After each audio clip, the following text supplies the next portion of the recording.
Ever wonder what it was like to be an executioner in the ballpark of medieval times in Europe and how someone got the job in the first place? Well, wonder no more.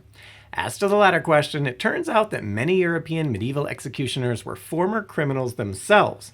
You see, for reasons we'll get into shortly, the role of executioner was so unpopular that finding someone to do the job often required either forcing someone into the profession or offering the gig to someone who was slated to be executed themselves. Scandinavian countries were known to make extensive use of this novel hiring practice, with a little twist thrown in. They'd maim executioners by cutting off one or both of their ears so that they could easily be identified by the public.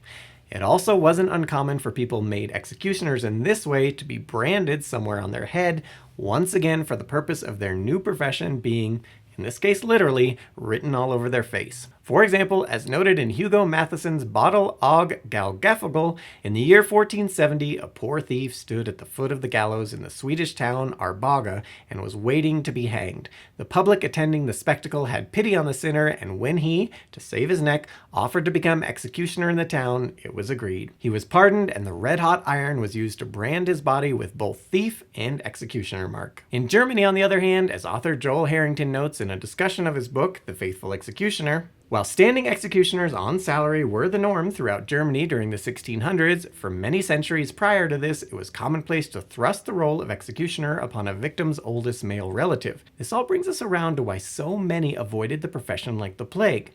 To begin with, the general consensus among most was that in taking such a job, one was then sure to be damned in the afterlife. This was despite the fact that in some regions, such as France, executioners were by official church decree absolved of the sins committed while performing their duties. This still didn't stop the general public from considering executioners unclean, leading to the more practical problem with the job, nearly being completely ostracized from society. Coming back to those condemned to die, instead becoming an executioner, people seem to have been perfectly fine with this, as the criminal's life would still be forfeit, just in a more metaphorical sense. For example, throughout medieval Europe, executioners were often forced to live in houses outside of the city or town they plied their trade in. In cases where this wasn't possible, they tended to live near things like public latrines, leprotoriums, or brothels. Executioners were similarly often denied citizenship to the towns and cities they served, and thus had few rights in the town, and were largely barred from holding office or even entering churches, pubs, bathhouses, etc. Basically, most public establishments were off limits to the executioner. Thus, despite executioners being deemed critical for society to remain civilized, they were paradoxically generally forced to live apart from the civilized society.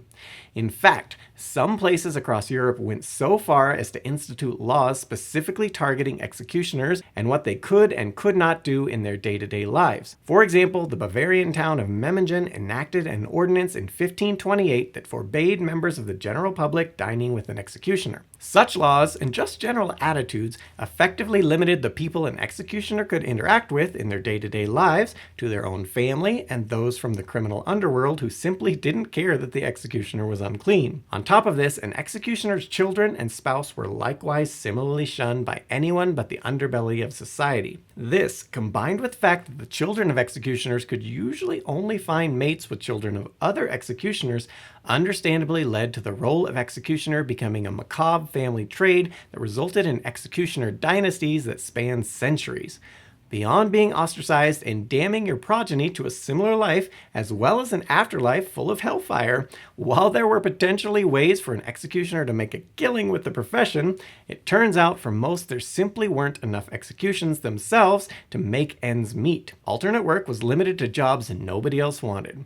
This included all manner of things from disposal of corpses, animal and human, emptying cesspools, collecting taxes from the diseased and prostitutes, etc. Oddly, at least from a modern perspective, another common profession for a well-trained executioner was that of a doctor or surgeon. You see, beyond executing people, another thing executioners were often called to do was torture people for various reasons. These two things, combined with the close-knit community of executioners sharing their knowledge amongst themselves, resulted in lifelong executioners generally having exceptional knowledge of human anatomy, and thus they were commonly called on to treat various medical maladies.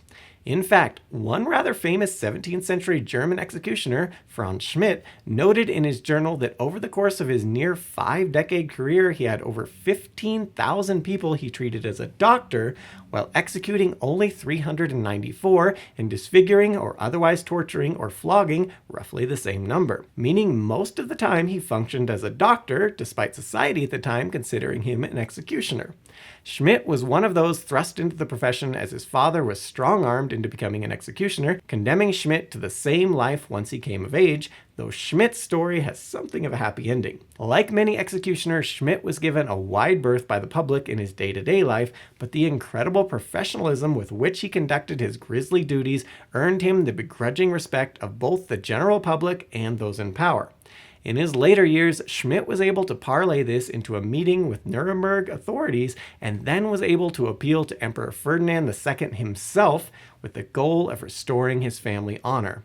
Swayed by not just Schmidt's words, but also letters from city council members and other notable people extolling Schmidt's character and dedication to his duty, the then 70-year-old executioner was granted both Nuremberg citizenship and had his family name cleared, allowing his progeny to escape the bloody specter of his work. Of course, being ultra-professional with the profession was something of a necessity for Schmidt as, at the time in Germany, there was a law stipulating that any executioner tasked with doling out death by sword, a form of execution largely reserved for especially important individuals, who took more than 3 swings to behead a victim, should be condemned to die themselves. Even where such laws didn't exist, the job of an executioner was extremely dangerous, as executioners were also at risk of being killed either by vengeful relatives or the crowd witnessing an execution.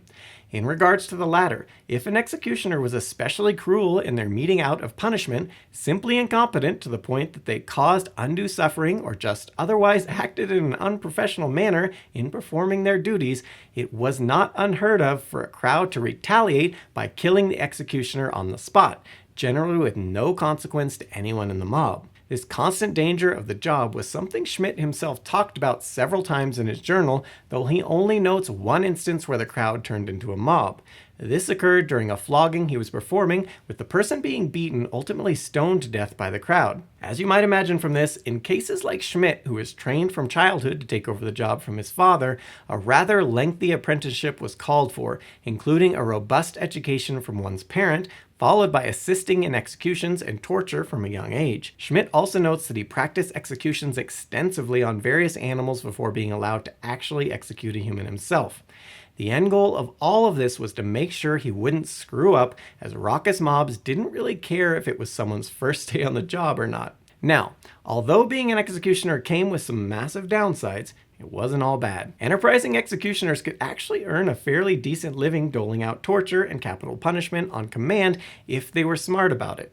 For example, especially skilled executioners who didn't mind traveling could take advantage of the scarcity of people willing to do their job by applying their trade across whichever country they happen to live in, rather than just staying local. Executioners also frequently earned extra money in the form of bribes from the condemned or their families, invariably given in the hopes that the executioner would ensure death was as swift and as painless as possible, or otherwise allow the condemned extra comforts leading up to the execution.